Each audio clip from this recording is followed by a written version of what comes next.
बंद कमरा नंबर 13। यह कहानी एक पुराने हॉस्टल की है।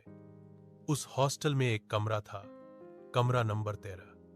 कोई भी उस कमरे में नहीं रहता था। लोग कहते थे कि वहां रात में किसी के चलने की आवाजें, फुसफुसाहट और रोने की धीमी आवाजें सुनाई देती हैं। एक दिन शहर से नया छात्र रोहित हॉस्टल में आया।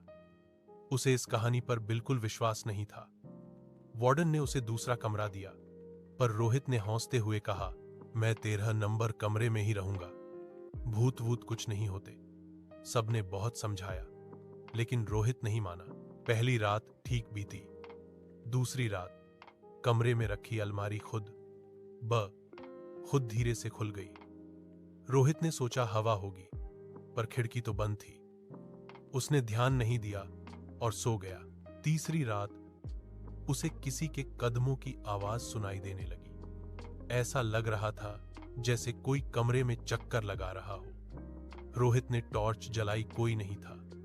पर जैसे ही उसने टॉर्च बंद की, आवाज फिर शुरू। चौथी रात असली डर शुरू हुआ। रोहित सो रहा था, तभी उसके बिस्तर के पास किसी के बैठने का वजन महसूस हुआ। उसके कान के पास एक ठंडी सांस आई और किसी ने धीरे से कहा, मेरा कमरा वापस कर दो। रोहित चीखते हुए उठा। कमरा खाली था, लेकिन बिस्तर पर गहरी उंगलियों के निशान पड़े थे, जैसे कोई बैठा हो। अगली सुबह रोहित ने बिना कुछ कहे अपना सामान उठाया और हॉस्टल छोड़ दिया। आज भी वह कमरा खाली है, दरवाजा बंद है, पर रात को गुजरने वाले लोग कहते हैं उन्हें अभी भी धीरे से कोई फुसफुसाता सुनाई देता है, मेरा कमरा वापस कर दो।